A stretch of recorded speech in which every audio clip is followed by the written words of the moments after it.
ანადოლიძე პარტია, ანადოლიძე ხალხისთვის დამფუძნებელი და ლიდერი შემოგვიერთდა. მოგესალმებით გალბატონო ანა, მადლობა რომ მოხვედით.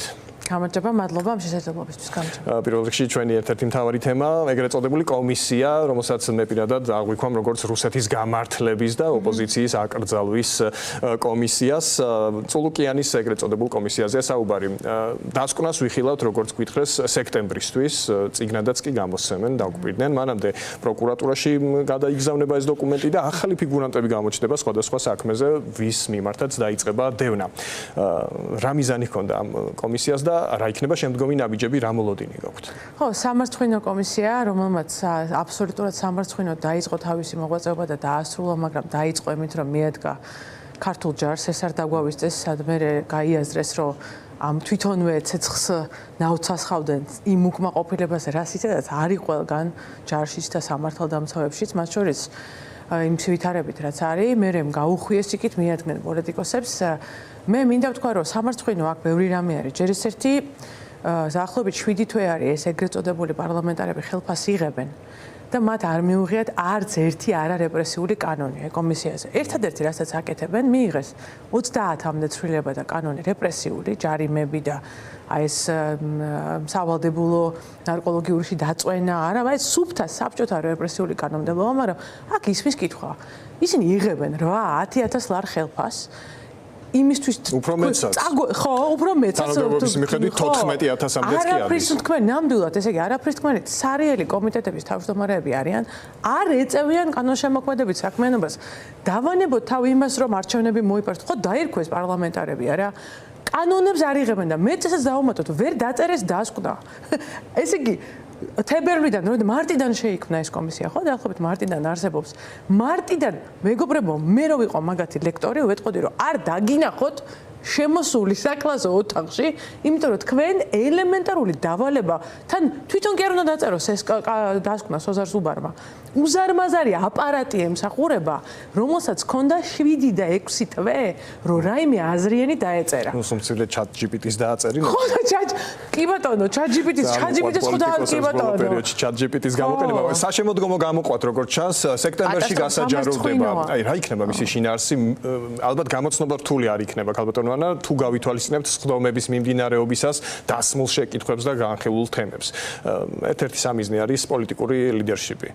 რა შედეგებს ელით ამ კუთხით? მათ შორის გახარია არის სამიზნე, რომელიც აღმოჩნდა იმდენად მნიშვნელოვანი ფიგურა გაშავებისთვის, ქართული ოცნებისთვის, რომ საკუთარ პროპაგანდაზეც კი უარი თქვეს. თურმე აღმოჩნდა, რომ ტერიტორიები დაგვიკარგავს ივანიშვილის მმართველობის დროს. ოღონდ გახარიამ დაკარგა, ჩვენ არა. გახარია თითქოს ამათი თანაგუნდელი არ იყო. კი, აქ ბევრი რამეა. ჯერ ერთი მართლა თუ ჩაუკვირდებით ჩორჩანას საკითხს, მართლა უნდა თვითონვე მთელი მთავრობა უნდა გადადგეს ბიძინა ივანიშვილიანა, იმიტომ რომ რასაც ისინი ამბობენ, ფაქტობრივად ჩანს, რომ ჩვენ სახელმწიფო არ აგვაქვს. ანუ ელემენტარული ოქმების კომუნიკაციის წარმოება არ ხდება, ანუ ისე წავიდა და რაღაც საგუშაგო ჩაიდგა გრძნობიარე ტერიტორიაზე, რომ არავით არის არც ოქმი, არც პროტოკოლი, არც ოფიციალური მიმოწერა. მაშინ ესე იგი ჩვენ სახელმწიფო არ აგვაქვს, მართლა საკათმეა. ანუ მართლა საკათმეა. ეს რომ მართალი იყოს, მაშინ მართლა ბიზნეს საკათმეა, მთელი სახელმწიფო და უნდა უგავიცი, მართლა უნდა გავიქცეთ აქედან რაც შეიძლება ჩქარა, იმიტომ რომ დაუცველები ვართ ყველანი. მაგრამ ეხლა აქ მეორეა გახარიაზე, ჩვენ მაინც უნდა შევხედოთ და დაველოდოთ, იმიტომ რომ პროკურატურამ დაიწყო გამოძიება, მაგრამ მისთვის ბრალი არ წაუყენებია. ეს ერთი, ანუ ის მოწმეცაც არ ყავთ დაბარებული, რაც დაძრავდა მექანიზმს მისი პასუხისმგებლობისა. საქმეზე დაიწყო გამოძიება, ბრალი არ წაუყენებია. ჩორჩანაც იყო გარკვეული პიარი და მას დართეს უფლება, მიუხედავად იმისა, რომ უფლება რო არ დაერთოთ, გახარია სხვა პოლიტიკოსებთან ერთად ამოყობდა თავს საპატიმროში, იმიტომ რომ ჩაითვლებოდა, რომ ის არ გამოცხადდა კომისიაზე. მე ამას ვარჩევ ხარ როგორც იურისტი. სხვებისგან განსხვავებით, ვინც დღეს საპატიმროშია, მას დართეს უფლება და ონლაინ ჩაერთო უცხოეთიდან. ეს ორი. გახარიას კლავაც არ აქვს ჩახსნილი საპარლამენტო სია. 12 ადამიანი კი აღარ არის პარლამენტარმა, შემდეგ 12-ს შეუძლია. ანუ მაინც მე ვიტყოდი, რომ თქვენ კითხვას რო დაუბრუნდე. ბიძინა ივანიშვილს ახასიათებს ეს, მას აქვს დააგროვილი კარტები, სათამაშო კარტები. იმიტომაც თან არ უნდათ რომ ვიცოდეთ ელემენტარულად დასკვნაში კონკრეტულად არ არის. სულსწრაფი არ არის. ძელვადიან გათვლებს აკეთებს. ნამდვილად აქვს ბევრი კარტი. მაგალითად ეხლა არ უნდა რომ ვიცოდეთ წინასწარ ყველა 4-ვე კოალიციას აუქმებს 4-ვე დიდ პარტიას თუ მარტო ნაცებს. თანდათანობით მიყვება, გაიწელება პროცესი. მე აუცილებლად ის აელოდება ვიზა ლიბერალიზაციის გადაწყვეტილებას და ამისთვის ან მანამდე მიიღებს ამ გადაწყვეტილებას, ან მერე თქვა პარტიების გაუქმების. და აქ არის ორი ხაზი. დღეს ახლა არკმარა ხო ნუ ამ საქმურებმა რომ ჯერ თქვენს რო ეს დავწერეთო ეს დასკვნაო, მე იმედია რომ საგამოძიებო სტრუქტურები დაინტერესდებიან, იმ ტრადიციულად მიდიან ამ ორი ხაზით. პარტიაზე ზეწოლა და პლუს პერსონალური პასუხისგებლობა რომ შეგეშინდეს რომ პროკურატურის და ციხის. აქ ეხლა თან ძალიან მნიშვნელოვანია რომ უნდა გავითვალისწინოთ რამდენად მის დღე-გეგმაში შეიძლება იყოს ახალი არჩევნების ჩატარება. მაგრამ არა ისეთი არჩევნები, სადაც თვითონ წააგებს, არამედ ისეთი არჩევნები, სადაც თავარი მოთამაშეები არ იქნებიან. შეიძლება ამისთვის იყოს ამ კომისიის დასკვნა გამოყენებული. გასაგებია. და აუცილებლად უნდა გკითხოთ პროპაგანდის ხაზზე, მათ შორის აი Deep State-ზე, სხვათა შორის ვიდრე ეს კომისია მიმდინარეობდა, გავიგეთ ისიც, რომ თურმე Deep State-ს წარსულში ემორჩილებოდნენ, რა თქმა უნდა, საუბრობთ მათი, ასე ვთქვათ, ამ პროპაგანდის ენით და გვითხრეს, რომ გახარიაო Deep State-მა დაგვანიშნინა, თორე ჩვენ არ გვინდოდაო. და ამ დროს სხვებს აბრალებენ Deep State-ის აგენტობას და აი დღეს შათირიშვილი როგორც წესი, ხო, დიდი მოაზროვნე, ჯერ ის გამოდებს ხოლმე რაღაც ვრცელ სტატუსს სოციალურ ქსელში, მე ამაზე რეპორტაჟებს ამზადებს პროპაგანდისტული მედია და მე უკვე მის გზავნილებს ასე ინაწილებენ ქართული ოცნების სპიკერები და იწყება აი ამ შათირიშვილის დღის წესრიგზე პროპაგანდის აგება. დღეს ვნახეთ, რომ ფაქტობრივად დაადასტურეს, რომ ტრამპმა წააგო ბრძოლა Deep State-თან, ხო? აი რა ეტაპია ეს, რას მიანიშნებს ეს და ბოლო-ბოლო ჩაიქნიეს თუ არა ხელი ამერიკის ახალი პრეზიდენტის მისამართით უკვე აღარ ვართ იმ ფაზაში როცა გვეუბნებოდნენ რომ გამოვასწორებთ აღვადგენთ გადავტვირთავთ ურთიერთობებს. მოდი იმას შევხედოთ. თითქმის ყველაფერი, რასაც ამბობდა ბიძინა ივანიშვილი საარჩევნო ინტერვიუში და სამწუხაროა რომ იმის მერე ის არ გამოჩენილა, ის არ თulis საკუთარ მომხრეებს ღირსად რომ ესაუბროს მათ. ეს ძალიან არ ვიცი, მათ უნდა მიიღონ შეურაცხყოფად. მაგრამ ყველაფერი შეეშალა იმ 3 საათიან ინტერვიუში. ის რომ უკრაინის ომი დამთავრდება, ის რომ საქართველოში დასრულდება ყველაფერი, ცოტას ვიყვირებ და გაჩერდებიან. ის რა თქმა უნდა არ თვლიდა და არ ეგონა რომ აგერ პოლიტიკოსები ადგებიან და წავლენ და ივაშკაცებენ და ჩაждდებიან ციხეში. რომ არსებობს ზია ამაღლობელი, არსებობს ნინო დათაშვილი. იმ ხალხს, რომელიც მას გარს აკრავს, ხო, რომელსაც არასოდეს არ უბრძოლია არსად, არც ქუჩაში არც რაღაცა საბრძოლო რო იყო, უფლებები რო იყო დასაცავი, ეს ხო ხელფასზე მოკრებილი კაბინეტის ხალხია. მათ არ წარმოედგინათ ის, რაც დღეს ხდება და რა ტიპის ბრძოლაც არის. Deep State-ს რაც შეეხება, მთავარი კითხვა აქ უნდა დაისვას შემდეგი.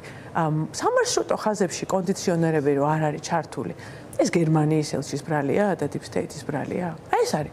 ჩვენი ყოფა სამარშრუტო ხაზებში რო კონდიციონერი არ არის ჩართული, ადამიანის უფლებების, ესე იგი, აი საწყალი რომელიღაცა უბედური განუვითარებელი ქვეყნის დონეთ რო ხარ გადაქცეული მთელი ქალაქი რომ განკარგულება რო გაქვს ძღოლისთვის მიცემული ქალაქში რომ დაზოგე ბენზინი იმიტომ რომ უნდა მოიპარო იმიტომ კი უნდა დაზოგო რომ ბიუჯეტიდან ფული დამიზოგო მილიარდიან ქალაქში ვცხოვრობ ბოლო-ბოლო დაზოგე ბენზინი და მოსახლეობის უმეტესობა რომელიც დილას სამსახურში მიდის რაზე ჩივის იმაზე ხო არ ჩივის რომ 4 ვარსკვლავიან სასტუმროში დავისვენო თუ 5 ვარსკვლავიანში ჩვენი ყოფა და უვიზო მიმოსვლა თუ გაჩერდა და მე აქ მინდა ვთქვა რომ რეალური შესაძლებლობა უნდა ყველა დაუფიქრდეს ვინც დადის რუსთაველზე და ვინც არ დადის მით უფრო და ქართული ოცნების აი ვისაც ამას ამ იდეებს აძლევენ შათირიშვილს უნდა კითხონ რომ ხვალ რო უვიზო მიმოსვლა გაჩერდეს ეს როგორ შეიძლება წაადგეს ქართული ხალხის ღირსებას ეს ხო არის გვითხრეს მხოლოდ ტექნიკური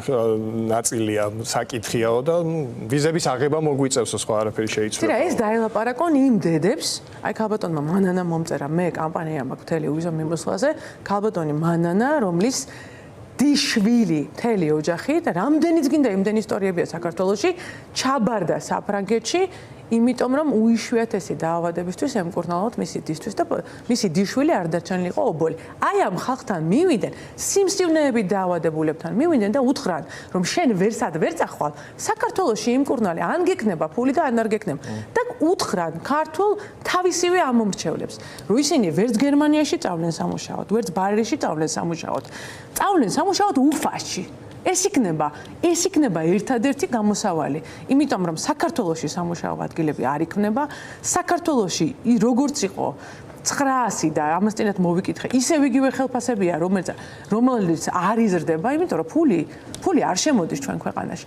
და თუ ჩვენ დასავლეთით ჩაგვეკეტა და შენ დაგჭირდა 3 და 4 თვე ვიზის ლოდინი, მაშინ საქართველოს მოქალაქეებს მოუწევთ დავბრუნდეთ ისევ იქ და მოემსახუროთ, როგორც გვეძახოდნენ საშინელი, ესე იგი ეთნიკური დამამცირებელი სახელებით, ისევ დაგვიძახებენ რუსები. არ მგონია რომ ვინმე აქ დაბრუნება უნდადეს თუ გავიაზრებთ. ხო და სხვათა შორის კობახიძე ისე წარმოაჩენს თითქოს მართლა ტექნიკური საკითხია ეს და უბრალოდ განაცხადის შეტანა მოგვიწევს სხვადასხვა საელჩოში და ვიზას ავტომატურად მივიღებთ, ეს ასე არ მოხდება. თუ ქვეყნის იმიჯი იმდენად დაზარალდება, რომ საბოლოოდ გავფორმდებით როგორც ავტორიტარიზმი, ვიზაზე განაცხადის შეტანის შემთხვევაში არ ნიშნავს ეს ყველაფერი იმას, რომ ავტომატურად მივიღებთ დასტურს. არა, რიგებში, ახლა ჩვენ გავიზარდეთ მაგაში, შეიძლება ჩვენ გვახსოვს ეს რაუბედურება იყო. უნდა მოგეყოლა ამხელა რიგში. დამატებითი ხარჯი, დრო, მე ესე აღარ იქნება. უარი ხშირად პასუხი. რომ დაждე თვითფრინავზე აგერ და ჩახვიდე და ესა რა ქვია, შეძლო და იმკურნალო და გადარჩე. ელემენტარულად ბანაკში იცხოვრო. ანუ შეიძლება რომ შენ ქვეყანაში ყოფნას გერჩივნოს ტოლვილთა ბანაკში ცხოვრება, იმიტომ იქ უკეთესი პირობებია. სად არის აღირსება ამ ცხოვრებაში ღირსება, რასაც კობახიძე გქონდა, ისიც მინდა ვთქვა. იმ რეკომენდაციებში ეს არავის არ უთქვამს, რომელიც დაგვიდგინა ევროკომისიამ ეხლა. უმეტესი რეკომენდაციები არის ანტიკორუფციული კანონმდებლობა. აი ხა ამას რო ვხედავთ ჩვენ თვალწინ რომ აქეთ ლარლარს დასდევენ ოპოზიციისა და აქტივისტებისა და თვითონ საწაიღონ ეს კეთილდღეობა არ იციან, ანტიკორუფციული. მეორე, საემიგრაციო. ევროკავშირი გვეუბნება, თქვენი სავიზო კანონმდებლობა უნდა გაამკაცროთ, გაასწოროთ ევროკავშირის მოთხოვნებთან. და მე მგონი საქართველოს მოსახლეობის უმეტესობა დაგვერწმუნება, რომ ეს სერიოზული პრობლემაა. საქართველოს ნინიაზბაღია და იცით რატოა ნინიაზბაღი? იმიტომ რომ მუშახელი ანუ საქართველოში ჩამოდიან ისეთი ადამიანები, ისეთი ქვეყნებიდან ადამიანები, რომელსაც არ მოაფიქრდება, რომ ან შრომითი უფლებები მოითხოვოს, ან ცოტა უკეთესი ხელფასი მოითხოვოს, ხო ბოლო-ბოლო, ან მოითხოვოს ღამის, იცით რა, მე რო დავდივარ ახლა ამასთანავე აეროპორტში გავფრინდი, ჩამოვფრინდი და თანამშრომელი მოვიდა აეროპორტის და მეუბნება, უსერიოზული ეს პრობლემა არის ღამით მუშაობა. ადამიანები რომლებიც ღამე მუშაობენ, უნდა იღებდნენ ზეგანაკვეთურს, მერე დღე ისინი ვეღარ ცხოვრობენ, ხო?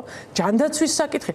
ეს არაფერი მარეგულებელი არ არის და ხელისუფლებას ჩამოყავს ხალხი, რომელსაც არავითარი საშუალება არ აქვს, რომ რამე მოითხოვოს, ხო? აი ესეთი განკარგვის მასალაა და ევროკავშირის რეკომენდაციებში ერთ-ერთი ეს წერია, რომ ქართველებო, თქვენ სავიზო პირობებს მესამე ქვეყნებთან გადახედეთ, ცოტა მოეწესრიგეთ თქვენი საემიგრაციო ამბები და ამაზე რას გვეტყვის შათირიშვილი და ძალიან მაინტერესებს, სადმე მანახა ეს კაცი? ექნება აუცილებლად მალმის. სად ნახო ეს კაცი? წელი ანალიზი Facebook-ზე. აქვე უბრალოდ განვახლებ ინფორმაციას ერთიანი ნაციონალური მოძრაობის პოლიცსაბჭოს თავმჯდომარე ლევან ხაბეიშვილი სოციალურ ქსელში წერს, რომ ახლა ბათუმის პორტში დგას გემი, რომელსაც სანქცირებული რუსული დიზელი გადააქვს. მისი ინფორმაციით 15,000 ტონა დიზელია. ხაბეიშვილი ასევე წერს, რომ აღნიშნული ტვირთის მიღება და ალაგება სუსის ხელმძღვანელი ანდრი ოხანაშვილი აკონტროლებს. მოკლედ ინფორმაცია, რომელიც უბრალოდ განვაახლეთ ხაბეიშვილისგან ბოლო პერიოდში ვრცელდება სხვადასხვა სახის ცნობები, რომელიც შემდეგ როგორღაც დასტურდება. ბატონო ანა, ჩვენ დღევანდელი გადაცემის დიდი ნაწილი დავუთმეთ მზია ამაღლობელს და ნინო დათაშვილის ირგვლივ განვითარებულ პროცესებს, გავიხსენეთ საბჭოთა რეპრესიები.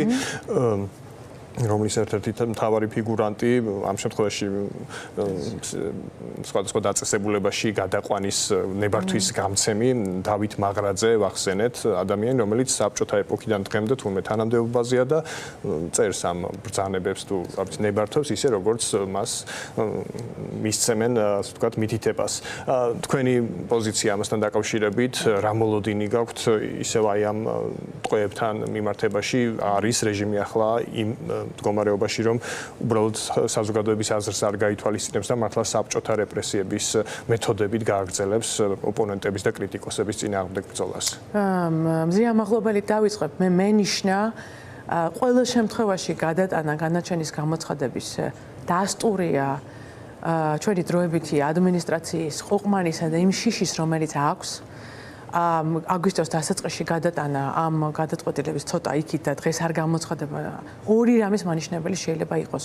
ერთი ზევით მომწიფებული პოლიტიკური გადაწყვეტილება არ არის ჯერ და შესაბამისად განკარგულება გაცემული არ არის და ან მეორე უნდათ რომ ის რაც არის კამპანია დღეს მზია ამაღლობელის მხარდასაჭერად ცოტა იქნებ ჩაცხრეს აგვისტოს რაც უფრო აგვისტოში შევალთ შიგნით ანუ ეს ყველა შემთხვევაში ნიშნავს რიდი და გათვალისწინება რომ აქ არის დიდი საზოგადოებრივი ინტერესი მათ შორის ოცნების ამომრჩევლების ძალიან დიდ ნაწილს მიაჩნია რომ პოლიტპატიმრები ყავს ქვეყანაში. ხო, ეს თვითონ კვლევებიც ადასტურებს ამას.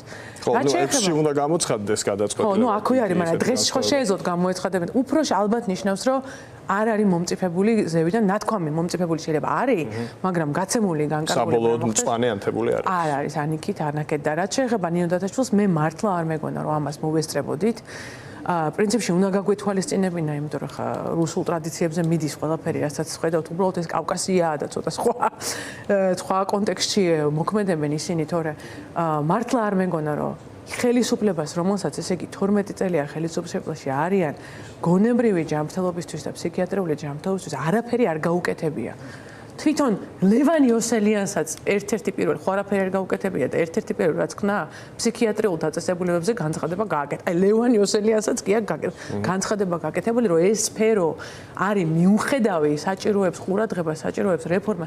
არაფერი. ეს არის როგორც პოლიტიკური ანგარიშსწორებისთვის გამოიყენება, ესაა ყველაზე მძიმე. ეს არის ახალი ეს მართლა ჩვენ საქართველოს ისტორიაში არ გვინახავს საბჭოთა ისტორიის შემდეგ. ხო, ნაზი შამანაური გაიქცევა. ნაზი შამანაურის შემდეგ, დიახ, არ გვინახავს, მე მგონი ყველანაირად უნდა ვიბრძოლოთ საერთაშორისო ორგანიზაციები, რაც არის. ეგრეთ წოდებული ექსპერტი, ვინც ნაზი შამანაურზე გასცა ეს დასკვნა, იგივე თანამდებობაზეა და იგივე პირი დავით მაღრაძე, ნინო დათაშვილზე ახლა აპირებს, რომ გადაწყვეტილება მიიღოს. ეს კატასტროფაა, მაგრამ მე დარწმუნებული ვარ, აი აქ დიდი იმედი მაქვს მე სხვათა შორის სამედიცინო პროფესიის იმიტომ რომ ეს სამედიცინო პროფესია, რომლებიც ახლა წლების განმავლობაში მონაწილეობდა ამ ყველაფერში, ისეთი აღარ არის. ბევრად დამოუკიდებელია ჩვენი პროფესორად და შეიძლება დავით მაღრაძე და ხა ეს ქვია ხო იპოვონ ამისთვის, მაგრამ ექიმები თავის სიტყვას დარწმუნებული ვარო იტყვიან. ძალიან დიდი მადლობა ქალბატონო ანა, ანა დოლიძე, პარტია ანა დოლიძე ხალხისთვის ლიდერი იყო ჩვენთან სტუდიაში.